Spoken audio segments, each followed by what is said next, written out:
Hi hello ఎలా ఉన్నారు? నేనైతే చాలా బాగున్నాను.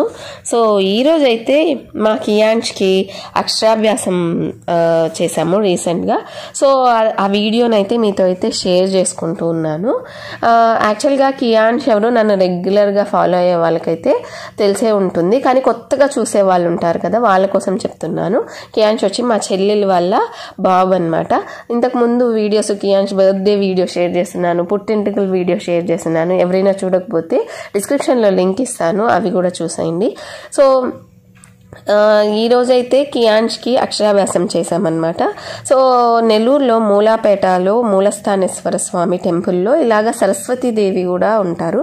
సో అక్కడ సరస్వతీదేవి గుడికాడైతే అక్షరాభ్యాసం అయితే ముహూర్తం పెట్టించుకొని ఆ ముహూర్తం రోజైతే ఇలా వచ్చి పూజ చేయించుకున్నాము. సో ఫస్ట్ వచ్చేసి ఇక్కడ గణపతి పసుపు గణపతిని చేసి బియ్యంలో పసుపు గణపతిని ఉంచి పసుపు గణపతికి అష్టోత్తర శతనామాలతో అయితే పూజ చేస్తూ ఉన్నారనమాట. సో అక్కడ నైవేద్యంగా మేమైతే బొరుగులు బెల్లం పెడుతూ ఉంటాము. సో అవి చూడంగానే కియాన్ష్ అమ్మ నాకు కావాలి అని అడిగాడు. సో కియాన్ష్కి అయితే ఒక బౌల్లో ఆ బొరుగులు బెల్లం వేసేసి అది తింటూ ఉన్నాడు, పిల్లలు కదా. సో ఇలాగా గణపతి పూజ అయిన తర్వాత సరస్వతీదేవికి అయితే పూజ చేశాము. అక్కడికి కొన్ని స్లేట్ పెన్సిల్స్ అవి తీసుకెళ్తాం కదా. సో మేము తీసుకెళ్ళిన స్లేట్ని అయితే అమ్మవారి పాదాల కాడ ఉంచి తర్వాత అమ్మవారి అష్టోత్తర శతనామాలతో అయితే అమ్మవారికి పూజ చేసాము సరస్వతీదేవికి. ఆ తర్వాత ఇక అక్షరాభ్యాసం అయితే స్టార్ట్ చేసామన్నమాట. ఇలాగా విఘ్నాలు రాకుండా విఘ్నేశ్వరుడికి పూజ చేసుకొని దాని తర్వాత సరస్వతీదేవికి కూడా పూజ చేసి చక్కగా అన్ని సకల విద్యలు బాబుకి అందించేటట్లుగా చూడమని చెప్పి అమ్మవారికి కూడా వేడుకొని దాని తర్వాత అయితే అక్షరాభ్యాసం అయితే స్టార్ట్ చేసాము. యాక్చువల్గా మేమైతే ఇలాగ ముహూర్తం పెట్టించుకున్నాము.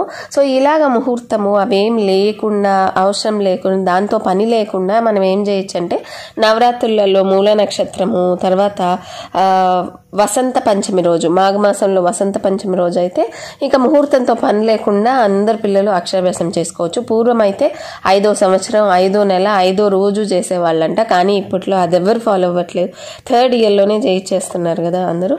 సో ఇక్కడైతే బియ్యంలో ఓం నమ శివాయ సిద్ధం నమమ అని రాయిస్తున్నారనమాట.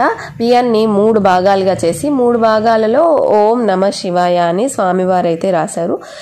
బంగారపు ఉంగరంతో అయితే రాయించమన్నారు, కానీ రాయి ఉండకూడదంట బంగారపు ఉంగరంలో. మా దగ్గర ఉండే బంగారపు ఉంగరాల్లో అన్నిట్లో రాయి అయితే పొదిగి ఉన్నారు. అందుకనే ఒక గాజు తీసుకొని ఆ గాజుతో అయితే ఇలాగ బియ్యంలో ఓం నమ శివాయ సిద్ధం నమమ అని రాయిపిస్తూ బాబు చేత పలికిస్తూ ఇలాగా ఫస్ట్ అయితే రాయించారనమాట. అక్షరాభ్యాసం అయితే ఇలా చేశారు. ఆ తర్వాత మనము తీసుకొస్తాం కదా వెండి పలక, ఆ వెండి పలక మీద అయితే ఓం నమ శివాయ సిద్ధం నమమ అని రాయించారు. యాక్చువల్గా మనము సరస్వతీదేవికి పూజ చేసి సరస్వతీదేవి నామం కాకుండా శివుని నామం ఎందుకు రాస్తున్నామంటే విద్యాది దేవత సరస్వతీదేవి అయినప్పటికీ కూడా శివుడు జ్ఞాన స్వరూపుడు, ఆయన నుండే ఓంకారం ఉద్భవించింది, అలాగే ఆయన నుండే అన్ని అక్షరాలు కూడా ఉద్భవించాయి అన్నమాట.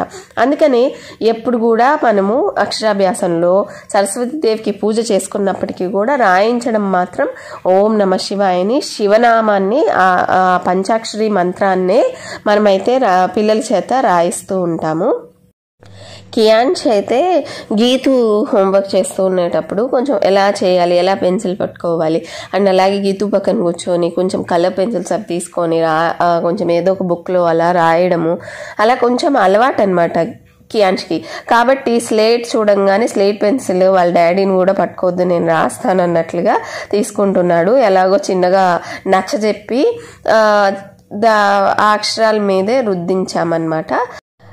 విద్యకి అధిదేవతగా చాలామంది సరస్వతీదేవి అనుకుంటూ ఉంటారు, కానీ హయగ్రీవుడు కూడా విద్యకి అధిదేవుడు. అలాగే దక్షిణామూర్తి గురువు అనమాట, దేవతలకే గురువు. కాబట్టి దక్షిణామూర్తికి కూడా మనము నమస్కరించాలి. మాకు ఇక్కడ గుళ్ళో మూలాపేటలో మూలస్థానేశ్వర స్వామి గుళ్ళో ప్రతి గురువారము దక్షిణామూర్తికి యాక్చువల్గా ఏంటి అంటే అభిషేకాలు అవి చేస్తూ ఉంటారు. అలాగే మాలలు వేస్తూ ఉంటారు, శనగల మాలలు. లక్కీగా ఏంటంటే ఏంటంటే ఆ రోజు గురువారం అయిందనమాట. మేము అక్షరాభ్యాసం చేసిన రోజు గురువారం అయింది. అందుకనే ఇలాగా స్లేట్ మీద దిద్దించిన తర్వాత మా చెల్లెలు అలాగే మా మరిది గారు అలాగే కియాన్ష్ వెళ్ళి దక్షిణామూర్తికి దండం పెట్టుకున్నారు. అలాగే శివునికి, పార్వతీదేవికి, అందరికీ అయితే బాబుకి ఉన్నత విద్య ప్రాప్తించాలని అయితే వేడుకొని వచ్చారనమాట. అక్కడికే వెళ్తూ ఉన్నారు స్వామివారికి దండం పెట్టుకోవడానికి. లోపలైతే కెమెరా అలో చేయరు కదా, నేనైతే వీడియో అయితే షూట్ చేయలేదు. సో ఇక్కడ పూజలో ఏంటంటే ప్రతి ఒక్కరు కొన్ని స్లేట్ పెన్సిల్స్ అనేవి పూజలో పెడుతూ ఉంటారు. అవి తర్వాత మనము కియాన్స్ తోటి పిల్లలకి ఎవరికైనా మనము డిస్ట్రిబ్యూట్ చేయొచ్చు. యూజువల్గా ఏంటంటే మనము స్కూల్కి ఆ రోజే కానీ మనం కానీ పంపించే పని అయితే స్కూల్లో పిల్లలందరికీ కూడా డిస్ట్రిబ్యూట్ చేస్తూ ఉంటారనమాట. కానీ మేమేంటంటే కొంచెం గ్యాప్ తీసుకొని, వాడు చాలా చిన్నవాడు ఇంకా, సో అందుకని కొద్ది రోజుల తర్వాత స్కూల్కి పంపిద్దామని చెప్పేసి ఈ రోజైతే స్కూల్కి పంపించలేదు. స్కూల్కి పంపించిన రోజు మనము ఇవన్నీ డిస్ట్రిబ్యూట్ చేయొచ్చు. అండ్ అలాగే ఏంటి అంటే ఫస్ట్ ఈరోజు రాయించాం కదా, ఇలాగా పక్క రోజు అంటే ద్వితీయ విఘ్నం కాకూడదు అని చెప్పేసి అయ్యవారు చెప్తూ ఉన్నారనమాట.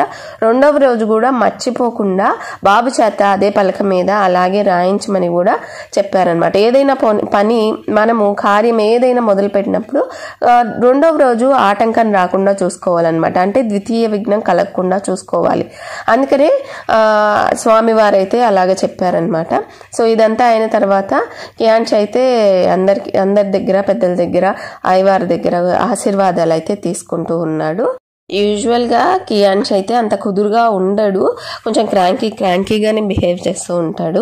కానీ ఈరోజు మాత్రం చెప్పిన మాట విన్నాడు, చక్కగా కుదురుగా ఉన్నాడనమాట.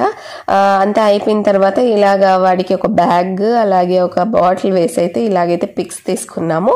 సో ఇదండి వాళ్ళ వ్లాగ్. మీకు నచ్చుంటే లైక్ చేయండి, షేర్ చేయండి, సబ్స్క్రైబ్ చేయండి.